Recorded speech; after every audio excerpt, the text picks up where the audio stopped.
नमस्कार, आप देख रहे हैं न्यूज इंडिया और आपके साथ मैं हूं मनीषा शर्मा। उत्तराखंड सरकार के स्कूलों में गीता के श्लोक अनिवार्य करने के फैसले के बाद अब सियासी बयानबाजी भी लगातार जारी है। प्रदेश कांग्रेस प्रवक्ता आशीष पाल बिष्ट का साफ कहना है कि बच्चों को श्लोकों और संस्कृति की जानकारी देना अच्छी बात है, लेकिन इसे राजनीति से जोड़ना कतई सही नहीं। शिक्षा का उद्देश्य बच्चों को संस्कार देना होना चाहिए, ना कि किसी तरह का विभाजन पैदा करना। उन्होंने ये भी कहा कि भारत में अलग अलग धर्मों और संस्कृतियों को मानने वाले लोग रहते हैं। अब ऐसे में इन बच्चों को सिर्फ एक ही नहीं बल्कि सभी संस्कृतियों और परंपराओं के बारे में पढ़ाया जाना चाहिए। उनका मानना है कि अगर ऐसे फैसलों को राजनीतिक जरिए से देखा जाएगा तो फिर इसका गलत संदेश जाएगा।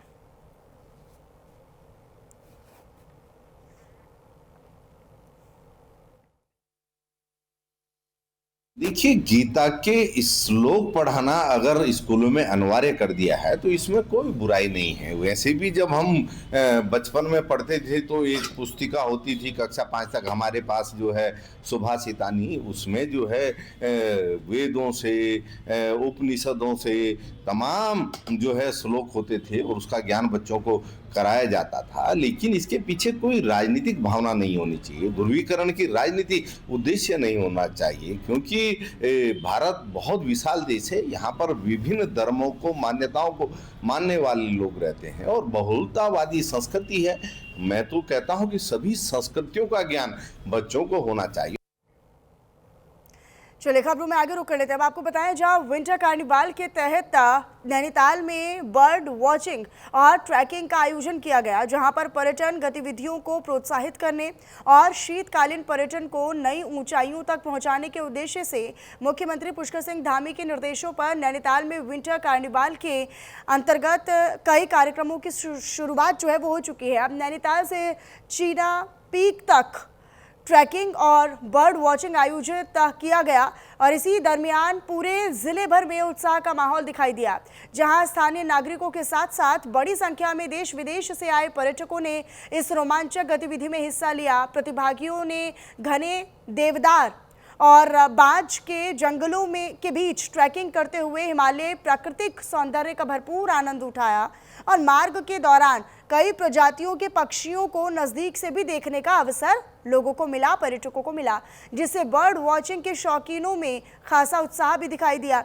आपको बताते चले कि इस कार्यक्रम के दरमियान वन विभाग और पर्यटन विभाग के अधिकारियों ने प्रतिभागियों को पक्षी प्रजातियों की जानकारी भी दी।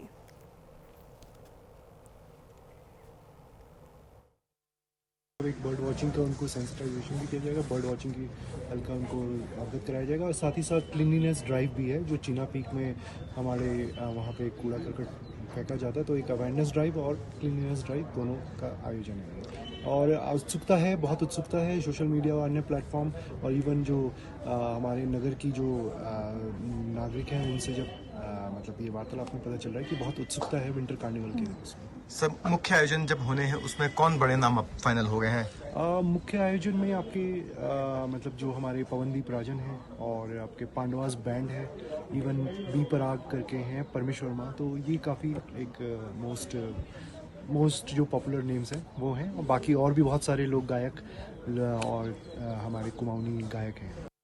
मैं तो बहुत ही ज़्यादा एक्साइटेड हूँ और ये हमारे लिए बहुत अच्छा ऑप्शन है कि हम बर्डिंग और ट्रैकिंग को थोड़ा और ज़्यादा लोगों तक पहुँचाएं। हमारे जो भी युवा फ्रेंड्स हैं हमारे साथ और हमारे गांव के, मेरी गांव की 10-11 लड़कियाँ आई हैं, सो ये बहुत ही एम्पावरमेंट वाली बात है कि बीइंग गर्ल हम लोग ट्रैकिंग स्टार्ट करवा रहे हैं और बर्डिंग हम लोगों को यही टूरिज्म डिपार्टमेंट ने हमको कोर्सेज करवाए। सो हम लोग अभी बर्ड वॉचर हैं और बहुत समय बाद स्टार्ट हुआ है, सो ये तो बहुत ही अच्छी बात है कि हमारे वापस नैनीताल में वही वाली एनर्जी और वही एक्साइटमेंट आ गया। उत्तराखंड में इस बार मॉनसून सीजन के दरमियान रिकॉर्ड तोड़ बारिश हुई थी और उसी के आधार पर यह अनुमान लगाया गया था कि सर्दियों में राज्य के ऊंचाई वाले तमाम इलाकों में भारी बर्फबारी भी देखने को मिलेगी। लेकिन लेकिन दिसंबर आधे से ज्यादा महीना बीत जाने के बावजूद ना तो औली समेत उच्च हिमालय क्षेत्रों में बर्फबारी हुई है और न ही बारिश हुई है। और इस सबके बीच जनवरी 2026 में औली में नेशनल विंटर गेम्स का आयोजन प्रस्तावित है, लेकिन हालात ऐसे हो चले हैं कि पर्यटन विभाग पूरी तरह मौसम के भरोसे बैठा हुआ नजर आ रहा है। सवाल यह है कि अगर बर्फबारी नहीं हुई या बर्फ नहीं गिरी तो क्या विंटर गेम्स हो पाएंगे, और अगर आयोजन संकट में पड़ गया तो फिर इसकी जिम्मेदारी कौन लेगा, इसका जिम्मेदार कौन होगा? देखिए हमारी खास रिपोर्ट।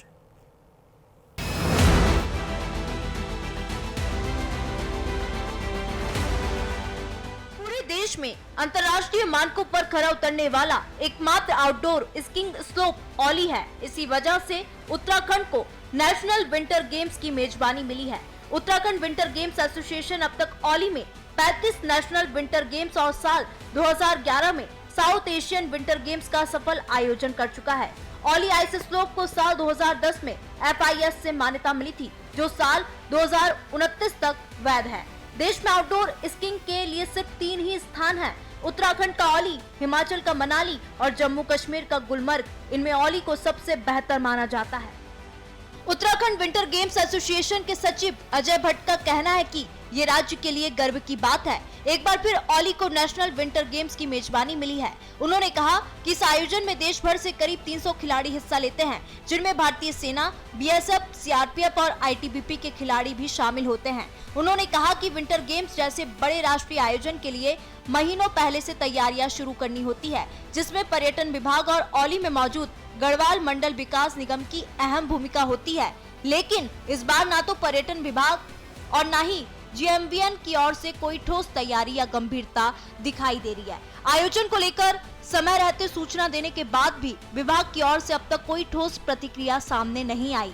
जब कोई नेशनल इवेंट उत्तराखंड में होता है तो उस पर देश विदेश की निगाहें रहती है, लेकिन इस बार विभागीय उदासीनता पर सवाल खड़े हो रहे हैं। उत्तराखंड को एक बार फिर औली में शीतकालीन खेलों की जिम्मेदारी मिली है, जो कि winter game association of Uttarakhand जो कि 1979 से लगातार औली में स्कीइंग का आयोजन करते आ रही है। और जो इसकी सबसे बड़ी उपलब्धि है, 2011 में साउथ एशियन विंटर गेम्स हमारे द्वारा औली में आयोजित किए गए हैं, जिसमें पर्यटन विभाग का, उत्तराखंड सरकार का बहुत बड़ा योगदान रहा है। अभी भी हमें नेशनल जो मिला है, हमने उसकी सारी सूचना पर्यटन विभाग को दे दी है। अब हम पर्यटन विभाग से उनके पॉजिटिव नोट्स का इंतजार कर रहे हैं कि कितने जल्दी वो इसकी तिथि के लिए हमें बुलाएं और मीटिंग हो। एक तरफ विंटर गेम्स एसोसिएशन पर्यटन विभाग से उम्मीद लगाए बैठा है, तो दूसरी तरफ मौसम भी चिंता बढ़ा रही है। मौसम विभाग के अनुसार जनवरी और फरवरी में उत्तराखंड में सामान्य से कम बारिश और बर्फबारी होने की संभावना है। इसका कारण पश्चिमी विक्षोभों की संख्या और उनकी तीव्रता में कमी बताया जा रहा है। मौसम विज्ञान केंद्र के निदेशक के अनुसार सीजनल फोरकास्ट पहले ही संकेत दे चुका है, इस बार बर्फबारी सामान्य से कम रह सकती है। ऐसे में सवाल ये है कि क्या पर्यटन विभाग ने इस चेतावनी को गंभीरता से लिया? तो हमारा इसके लिए जो सीजनल फोरकास्ट है यूज़ हो सकता है अभी के समय के हिसाब से देखा जाए तो सीजनल फोरकास्ट में IMD ने साफ बताया कि उत्तराखंड में जो है जनवरी फरवरी में विंटर सीजन में हमारे को नॉर्मल से बारिश और बर्फबारी कम रहने की संभावना है। और ये संभावना इसलिए बन रही क्योंकि ऐसा उम्मीद है कि वेस्टर्न डिस्टर्बेंस जो पश्चिमी विक्षोभ आते हैं वो भी नंबर और उनका इंटेंसिटी कम रहने का चांसेस है। तो ओवरऑल जनवरी और फरवरी में ही विंटर में हमारे को यही उम्मीद है कि नॉर्मल से कम रहे बारिश अभी तक है। ऐसे में अगर जनवरी में बर्फबारी नहीं हुई तो नेशनल विंटर गेम्स पर संकट के बादल मंडरा सकते हैं। औली में आर्टिफिशियल स्नो मेकिंग मशीन मौजूद है, लेकिन ये मशीन साल 2018 से बंद पड़ी है, जबकि मौजूदा समय में औली का तापमान माइनस में बना हुआ है, जो बर्फ बनाने के लिए सबसे उपयुक्त माना जाता है। उत्तराखंड विंटर गेम्स एसोसिएशन का कहना है कि अगर पर्यटन विभाग और GMVN समय रहते सिस्टम को चालू कर देते तो न सिर्फ नेशनल विंटर गेम्स कराए जा सकते थे, बल्कि न्यू ईयर और क्रिसमस के दौरान पर्यटन को भी बड़ा फायदा मिलता। लेकिन हैरानी की बात यह है कि इतने अहम नेशनल इवेंट के बाद भी विभागीय स्तर पर अब तक कोई ठोस पहल नजर नहीं आ रही। औली में हमारे पास आर्टिफिशियल स्नो मेकिंग सिस्टम है, जो लगभग 2018 से बंद है। अगर हम उस सिस्टम को अगर आजकल चलाते हैं तो हमें बहुत अच्छा आर्टिफिशियल स्नो मिलता। तो अगर और हमारे पास टेम्परेचर इस समय बहुत अच्छा टेम्परेचर है जो माइनस से भी नीचे है, तो ये बहुत राइट टाइम था स्नो बनाने के लिए। बट हमारी स्नो मेकिंग सिस्टम काफ़ी टाइम से बंद है, जिसमें काफ़ी मेंटेनेंस भी है और कई छोटे मोटे इश्यूज हैं। तो अगर सरकार इसमें थोड़ा सा गंभीरता से अगर लेती है और स्नो मेकिंग सिस्टम को चलाती है और तो फिर हम ये बर्फ बना सकते हैं। उत्तराखंड में अगले वर्ष यानी कि जनवरी 2026 में विंटर गेम्स का आयोजन होना है, लेकिन अभी तक जो है पर्यटन विभाग की ओर से तैयारियां नदारद दिख रही हैं, क्योंकि मौसम विभाग के पूर्वानुमान के मुताबिक जो है उत्तराखंड में मौसम जनवरी और फरवरी माह की खासतौर पर बात कर ली जाए तो सामान्य से कम बारिश और बर्फबारी रहने वाली है। ऐसे में पर्यटन विभाग क्या मौसम के ऊपर निर्भर है, ये एक अपने आप में बड़ा सवाल है, क्योंकि औली में खासतौर पर बात कर ली जाए तो स्नो मेकिंग मशीन वहाँ पर मौजूद है, लेकिन अभी तक उसका उपयोग नहीं किया गया। अगर ऐसे में बर्फबारी नहीं होती है और सामान्य से कम बर्फबारी होती है तो क्या पर्यटन विभाग जो है वहाँ पर विंटर गेम्स का आयोजन करवा पाएगा, ये अपने आप में एक बड़ा सवाल है। देहरादून से कैमरामैन आशु गागट के साथ हिमांशु बरमुला, न्यूज़ इंडिया, देहरादून। कुल मिलाकर सवाल साफ है, जब औली जैसे प्रतिष्ठित FIS अप्रूव्ड लोकेशन मौजूद है, आर्टिफिशियल स्नो की सुविधा उपलब्ध है और नेशनल इवेंट की जिम्मेदारी भी पर्यटन विभाग के पास है, तो फिर विभाग सिर्फ मौसम के भरोसे क्यों बैठा है? अगर समय रहते स्नो मेकिंग सिस्टम को चालू नहीं किया गया तो न सिर्फ नेशनल विंटर गेम्स बल्कि उत्तराखंड की पर्यटन छवि को भी भारी नुकसान उठाना पड़ सकता है। चलिए खबरों में आगे रुक कर लेते हैं। आपको बताएं, जहां हरिद्वार में SSP के निर्देश पर सिडकुल पुलिस की जबरदस्त पेट्रोलिंग का असर दिखाई दिया, जहां पर एक निजी कंपनी मोड के पास फैक्ट्री कर्मी से मोबाइल छीनने वाले संदिग्ध को गिरफ्तार किया गया है। दरअसल पकड़े गए आरोपी की जेब से मोबाइल फोन बरामद कर पुलिस ने आरोपी को जेल भेजने की प्रक्रिया शुरू कर दी है और फिलहाल फरार साथी की तलाश में तफ्तीश जारी है।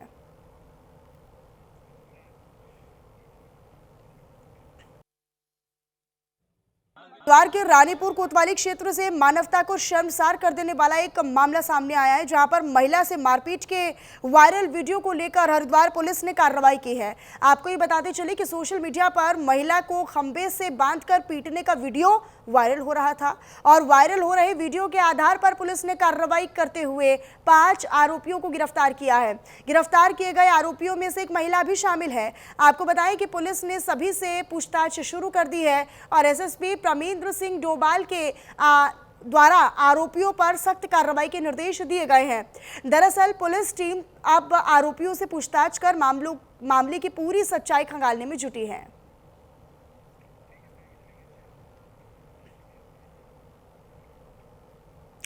उत्तराखंड के लिए साल 2025 यूं तो कई मायनों में अहम साबित हुआ, खास साबित हुआ। एक ओर जहां राज्य ने विकास, नीतिगत फैसलों और जन कल्याणकारी योजनाओं के जरिए ही नई संभावनाओं को छुआ, तो वहीं दूसरी ओर कुछ फैसले और सियासी चर्चाएं लगातार सुर्खियों में बनी रही। खासतौर पर मुख्यमंत्री पुष्कर सिंह धामी को लेकर उड़ती रही कि मुख्यमंत्री बदलने की अफवाह ने पूरे साल सियासी और राजनीतिक माहौल को गरमाए रखा। क्या रही इन अफवाहों की हकीकत और 2025 में उत्तराखंड ने क्या कुछ हासिल किया, इस रिपोर्ट में आपको दिखाते हैं।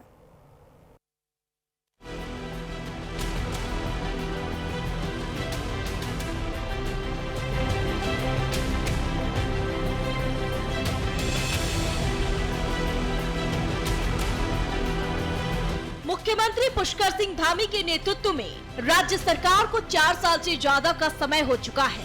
इस दौरान समान नागरिक संहिता, नकल विरोधी कानून, सख्त भू कानून, धर्मांतरण और लैंड जिहाद के खिलाफ कार्रवाई जैसे फैसलों ने सरकार को एक स्पष्ट और मजबूत राजनीतिक पहचान दी। साल 2025 में भी सरकार ने इंफ्रास्ट्रक्चर, रोजगार सृजन, निवेश और पर्यटन को लेकर कई अहम निर्णय लिए, जिससे राज्य की विकास यात्रा आगे बढ़ती दिखाई दी। लेकिन विकास और फैसलों के बीच एक मुद्दा ऐसा रहा जो लगातार चर्चाओं में बना रहा, मुख्यमंत्री बदलने की अफवाहें। बीते 4 सालों में करीब 20 से ज्यादा बार इस तरह की भ्रामक खबरें सामने आई। कभी संगठनात्मक बदलाव के कयास लगाए गए, तो कभी दिल्ली दरबार से जुड़ी अटकलें तेज हुई। हर बार सोशल मीडिया और राजनीतिक गलियारों में मुख्यमंत्री परिवर्तन की चर्चाएं जोर पकड़ती रही, लेकिन हर बार ये अफवाहें ही साबित हुई। इस पूरे मामले पर बीजेपी प्रदेश मीडिया प्रभारी मनवीर सिंह चौहान का कहना है कि ये सब विपक्ष की हताशा का नतीजा है। मुख्यमंत्री पुष्कर सिंह धामी के नेतृत्व में उत्तराखंड ने हर क्षेत्र में विकास के नए आयाम छुए हैं। राज्य को न सिर्फ देश बल्कि दुनिया में एक नई पहचान मिली है। कुछ असंतुष्ट लोगों और कांग्रेस को ये रास नहीं आ रहा है। 2027 के चुनाव नजदीक है और मुख्यमंत्री धामी के नेतृत्व में बीजेपी की हैट्रिक तय दिख रही है। इसी वजह से इस तरह की भ्रामक अफवाहें फैलाई जा रही है। ये हमारे प्रदेश के युवा यशस्वी मुख्यमंत्री माननीय पुष्कर सिंह धामी जी के नेतृत्व में उत्तराखंड राज्य ने हर क्षेत्र में विकास के नए आयामों को छुआ है और उत्तराखंड राज्य को देश ही नहीं दुनिया में एक नई पहचान देने का काम धामी जी के नेतृत्व में उत्तराखंड राज्य को मिला है। इसलिए मुझे लगता है उत्तराखंड राज्य में कुछ विघ्न संतोषी लोग हैं जिनको प्रदेश का नाम बढ़ते हुए प्रदेश अग्रणी राज्य बन रहा है। उत्तराखंड जैसे छोटे लेकिन रणनीतिक राज्य में नेतृत्व परिवर्तन की चर्चाएं अक्सर राजनीतिक दबाव बनाने का अस्थिरता माहौल खड़ा करने का जरिया बनती है। हालांकि पार्टी संगठन और केंद्रीय नेतृत्व की ओर से बार बार मुख्यमंत्री पुष्कर सिंह धामी पर भरोसा जताया गया, जिससे इन तमाम अटकलों पर विराम लगता रहा। वहीं कांग्रेस इन अफवाहों को बीजेपी की अंदरूनी गुटबाजी का नतीजा बता रही है। कांग्रेस के प्रदेश प्रवक्ता शिषपाल सिंह बिष्ट का कहना है कि मुख्यमंत्री बदलने की खबरें बार बार बीजेपी के अंदर से ही निकलती है। ये साफ दर्शाता है कि बीजेपी के अंदर ही असंतोष है। पूर्व मुख्यमंत्री और वर्तमान मुख्यमंत्री के बीच सामंजस्य की कमी है। इस तरह की अफवाहें प्रदेश में अस्थिरता पैदा करती है और विकास को प्रभावित करती है। लेकिन बीजेपी अपनी सत्ता के अहंकार में यह सब नहीं देख पा रही है। बार मुख्यमंत्री बदलने की खबरें समाचारों में आती हैं और लगातार ये खबरें फैलाने का काम भी भारतीय जनता पार्टी के ही लोग कर रहे हैं। इससे साफ बात है कि मुख्यमंत्री भाजपा नेताओं को ही खटक रहे हैं। जो पूर्व मुख्यमंत्रियों की और वर्तमान मुख्यमंत्री की लड़ाई है, ये उसी का नतीजा है और विधायक जो है खेमों में बटे हुए हैं। तो भाजपा को अपने गिरेबान में झांकना चाहिए और इस प्रकार की अफवाहें बार बार उड़ती हैं, उससे प्रदेश में अस्थिरता का माहौल बनता है, विकास प्रभावित।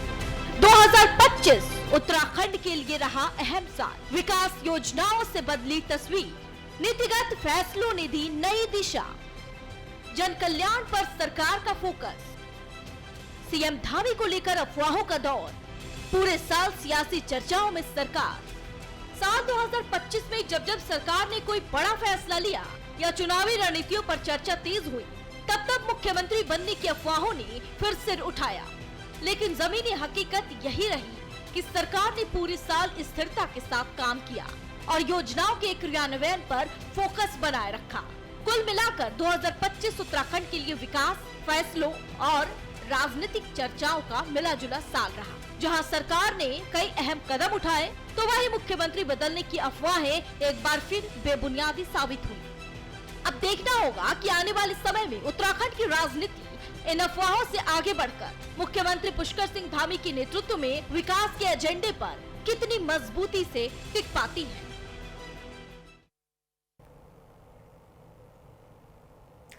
तो इधर बांग्लादेश में सत्ता परिवर्तन के बाद इस्लामी जिहादी गतिविधियां लगातार बढ़ती जा रही हैं और उनके निशाने पर हिंदुओं के मंदिर, व्यावसायिक केंद्र, महिलाएं, संपत्ति, शासकीय कर्मचारी, पत्रकार ही रहते हैं।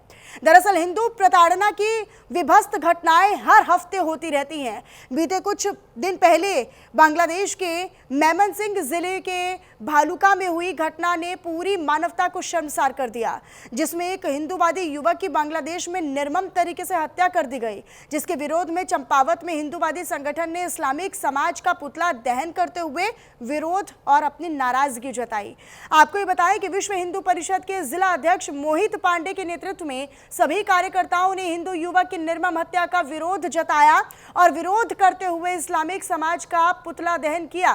साथ ही साथ सभी कार्यकर्ताओं ने मोटर स्टेशन में जोरदार नारेबाजी करते हुए आरोपियों को कड़ी से कड़ी कार्रवाई करने की मांग भी की है, यानी आरोपियों के खिलाफ कड़ी कार्रवाई हो, इसकी बात कही गई।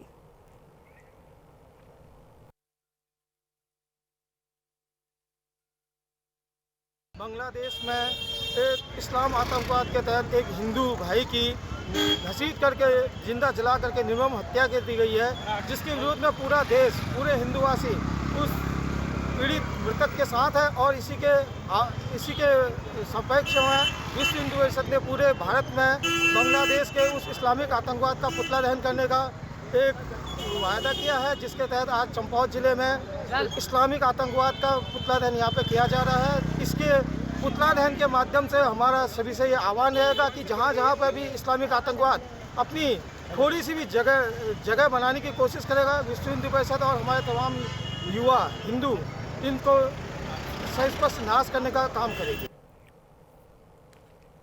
रुड़की से खबर है, जहां के भगवानपुर मार्ग पर धनौरी पुल के पास उस समय अफरा तफरी मच गई जब पुरानी गंग नहर में चल रहे सफाई कार्य के दौरान मगरमच्छ मुख्य मार्ग पर निकल आया, जिसे देख राहगीरों में हड़कंप की स्थिति बन गई और कुछ देर के लिए तो यातायात भी प्रभावित हो चुका था।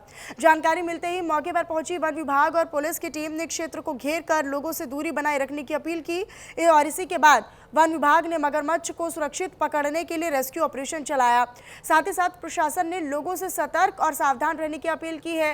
नहर और आसपास के सभी क्षेत्र में अनावश्यक आवाजाही से बचने के लिए लोगों को कहा गया है।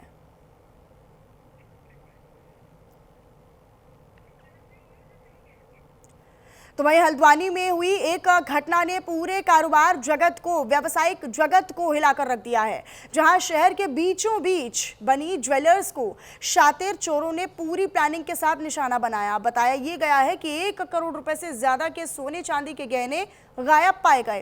कैश काउंटर में रखी नकदी यानी कैश भी चोरी कर वो अपने साथ ले गए, जिसके बाद ज्वेलरी शोरूम के मालिक शोरूम खोलते ही पुलिस को सूचना देते हैं और जानकारी मिलने के बाद जब मौके पर पुलिस पहुंची तो वो हर एंगल से अब तफ्तीश को आगे बढ़ाने का काम भी कर रही है। हरिद्वार के जमालपुर सीतापुर क्षेत्र में एक घर में अचानक से आग लग गई, जहां आग लगने से इलाके में अफरा तफरी का माहौल बन गया। आग की लपटें उठती देख आसपास के लोगों ने तुरंत इसकी जानकारी फायर ब्रिगेड की टीम को दी। जानकारी मिलते ही फायर ब्रिगेड की टीम मौके पर पहुंची और कड़ी मशक्कत और मेहनत के बाद आग पर काबू पा लिया गया। फायर ब्रिगेड की तत्परता और एक्टिवनेस के चलते ही आग को आसपास के घरों तक फैलने से रोक लिया गया। तो वहीं आग लगने से घर में रखा घरेलू सामान पूरी तरह जलकर राख हो चुका है। हालांकि राहत की बात और गनीमत की बात यह रही कि इस घटना में किसी प्रकार की कोई जनहानि नहीं हुई।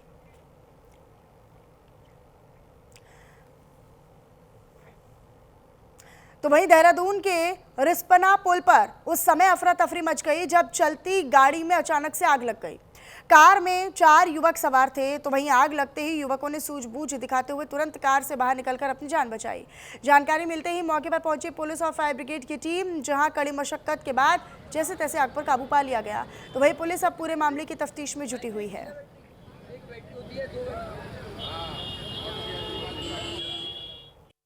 अल्मोड़ा से अगली खबर है, जहां पर स्वास्थ्य सुविधाओं में सुधार की मांग को लेकर गांधी पार्क में 1 हफ्ते से चल रहा धरना आज खत्म हो गया, जहां पर मेडिकल कॉलेज के प्रिंसिपल धरना स्थल पर पहुंचे और आश्वासन और भरोसा दिया कि आंदोलनकारियों की सभी मांगों पर गंभीरता के साथ काम किया जाएगा।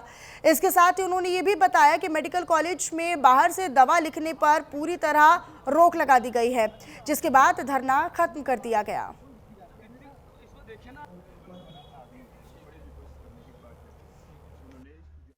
एक मेन मांग थी कि एक रेडियोलॉजिस्ट यहाँ पे होना चाहिए करके, अभी जो है उनके द्वारा जो है एक रेडियोलॉजिस्ट ने जो है ज्वाइन कर दिया है, जो कि जो मेन इनकी डिमांड थी ये। और दूसरा इनकी डिमांड थी कि जेनरिक मेडिसिन जो है लिखी जाए और बाहर से कोई भी मेडिसिन ना लिखी जाए करके। और इसका जो है हम लोगों ने जो है बात पहले भी डाल रहे थे और अभी भी जो है सर्कुलर भेजा हुआ है। सभी को बोला गया है कि अस्पताल में जो भी मरीज आते हैं उनको जो है जो मेडिसिन हमारी उपलब्ध हैं वो, या फिर जो जेनरिक मेडिसिन है वही जो है प्रेस्क्राइब की जाए।